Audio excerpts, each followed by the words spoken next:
Good morning मित्रों, सुप्रभात। आज मैं एक बार फिर से अपने एक नए वीडियोस को लेकर आपके सामने हाजिर हूँ। इससे पहले कि मैं यह वीडियो शुरू करूँ, यह बहुत ही संवेदनशील मुद्दा है। मैं चाहूँगा इस वीडियोस को आप अधिक से अधिक लाइक करें और इसे चैनल को सब्सक्राइब करें और अधिक से अधिक शेयर करें और कमेंट सेक्शन में कमेंट देते हुए बेल आइकन्स को दबाएं, ताकि यह आवाज़ सोशल मीडिया के प्लेटफॉर्म के द्वारा अधिक से अधिक उन व्यक्तियों तक, समाज के अंतिम व्यक्ति तक ये बात जाए और साथ साथ सरकार तक ये जाए, क्योंकि यह एक अधिकार प्राप्त करने से जुड़ा हुआ है और अधिकार प्राप्त करने के लिए आपको लड़ना पड़ेगा। बहुत देर ना करते हुए मैं अपने इस वीडियोस को शुरू करता हूं। कल 16 जून का तिथि अंतर्राष्ट्रीय घरेलू कामगार दिवस के रूप में मधुपुर, झारखंड के इकाई के द्वारा देवघर के न्यू ग्रैंड होटल के सभागार में मनाया गया। चूँकि यह अंतर्राष्ट्रीय घरेलू कामगार दिवस 16 जून की तिथि मुकर्रर की गई है, तो इस पर बड़ी ज़ोर शोर से चर्चाएं हुई और यह जो चर्चाएं, परिचर्चा का कार्यक्रम, कार्यशाला का आयोजन किया गया, यह प्रेरणा भारती के बैनर तले घरेलू कामगार संगठन के द्वारा मनाया गया। इसमें जतन, जिसका फुल फॉर्म होता है झारखंड एंटी ट्रैफिकिंग नेटवर्क, के गणमान्य पदाधिकारियों ने भी भाग लिया। चूँकि मैं एक घरेलू कामगार संगठन का एक सक्रिय सदस्य हूँ, इसलिए मुझे भी इसमें शिरकत करने का मौका मिला। इसमें मधुपुर इकाई के सीनियर मोस्ट महिलाएं, मैडम नीलम जी के साथ साथ न्यायिक सेवा से जुड़े हुए पदाधिकारियों ने, उसके बाद बैंकिंग सेक्टर से सोशल एक्टिविस्ट के रूप में भी कई लोगों ने इसमें भाग लिया और डोमेस्टिक वर्कर्स एसोसिएशन के भी कई सक्रिय पदाधिकारियों ने इसमें भाग लिया। काफ़ी महिलाओं की भागीदारी इसमें देखी गई, उसके साथ पुरुषों की भी भागीदारी देखी गई। सभी वक्ताओं ने, जिसमें देवघर इकाई के श्री शंकर दास जी, सुनील गुप्ता जी, मैं खुद मिथिलेश झा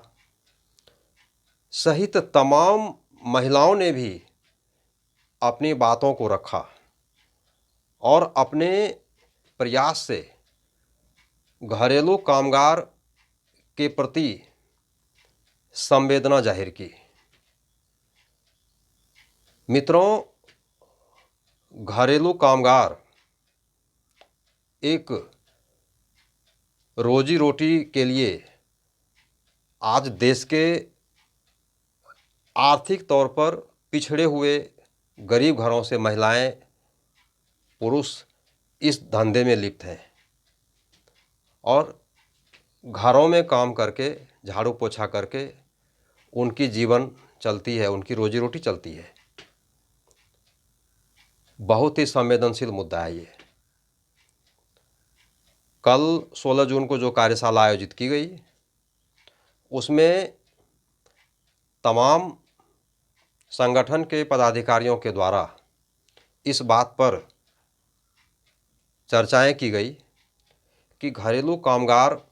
जो होते हैं वो आर्थिक तौर पर पिछड़े होते हैं, कमज़ोर होते हैं, और कार्यस्थल पर उनके साथ सम्मान के साथ पेश आना, उनकी सुरक्षा, साथ साथ उनको उचित वेतन के रूप में एक निश्चित राशि मिले, उन्हें साप्ताहिक अवकाश मिले और समय पर उनकी वेतन का भुगतान उन्हें किया जाए। इसके साथ साथ ही बहुत ही संवेदनशील मुद्दा एक अलग रूप में आता है कि कई जगह ऐसा सुना गया है कि कार्यस्थल पर जो महिलाएं, जो लड़कियां काम करती हैं, उनके साथ यौन शोषण भी हो जाता है, और सिर्फ इस लाचारी में वो अपनी बात को आगे नहीं बढ़ा सकते हैं कि यह उनकी रोजी रोटी का साधन है। अगर उन्हें आगे वो बात बढ़ाएगी तो उन्हें इस काम से वंचित कर दिया जाएगा, तो उनकी रोजी रोटी की समस्या बनी रह जाएगी, जहाँ तक और बढ़ जाएगी। तो इस परिचर्चा में, इस कार्यशाला में बड़ा ही जोर शोर से 4-5 बिंदुओं पर बात की गई, जो मैंने बता दिया है अभी। और उन सभी बिंदुओं पर चर्चा करते हुए बात को सरकार तक भी पहुंचाने का प्रयास किया गया, और मैं बड़े विश्वास के साथ कहता हूं कि यह बात सोशल मीडिया के द्वारा सरकार तक जाए और घरेलू कामगार संगठन के प्रति सरकार का सकारात्मक रवैया भी सामने आए, और घरेलू कामगार को उचित लाभ उचित समय पर मिलता रहे, जिसमें पारिश्रमिक, मेडिकल फैसिलिटी, उनकी सुरक्षा, उनकी सम्मान और कई संवेदनशील मुद्दों पर सरकार सक्रिय रूप से एक्शन मोड में आए और उन्हें ये सारी सुविधा मिले। और यह एक ऐसा मुद्दा है जो आज से नहीं है, यह सदियों से चला आ रहा है, और ये समाज के गरीब, पिछड़े, शोषित, कमज़ोर आर्थिक तौर पर जो लोग हैं, उनके लिए रोजी रोटी का बहुत ही बड़ा साधन है और बहुत ही मुख्य साधन है। एक बार फिर से मैं कहना चाहता हूँ कि हमारे तमाम वक्ताओं ने जो कल अपनी बातों को रखा, मैं इसी सोशल मीडिया के सहारे उनकी बातों को सरकार तक पहुंचाने का प्रयास कर रहा हूं। यह मेरा छोटा सा एक प्रयास है, लेकिन हमें बड़ी खुशी होगी पूरी हमारे घरेलू कामगार संगठन को, साथ साथ प्रेरणा भारती को, और जतन के भी बैनर तले जो हम लोगों ने ऐसा किया कि सरकार तक हमारी बात जाए और घरेलू कामगारों को उचित उनका हक मिले। ये हक की लड़ाई है मित्रों, और हक या अधिकार गिड़गिड़ाने से नहीं मिलता है, मांगने से नहीं मिलता है, यह हमें लड़ कर के लेना पड़ता है। और इस दिशा में घरेलू कामगार संगठन कदम बढ़ा चुका है, और मुझे विश्वास है कि जल्द ही सरकार हमारी बातों को सुनेगी और एक सक्रिय पहल करते हुए घरेलू कामगार के प्रति अपनी संवेदनाएं दिखाते हुए उनकी सुरक्षा, उनके सम्मान, उनकी चिकित्सा, उनकी पारिश्रमिक, समय पर भुगतान, इन सबों के प्रति एक निश्चित प्रोटोकॉल तैयार करे और उसका एक संविधान बने, ताकि उन्हें एक निश्चित तौर पर एक लिखित डॉक्यूमेंट के रूप में गारंटी मिले। इसके साथ ही मैं इस वीडियोस को आज समाप्त करता हूँ। बहुत जल्द एक नए मुद्दे के साथ आपके सामने हाजिर होऊंगा। तब तक के लिए धन्यवाद।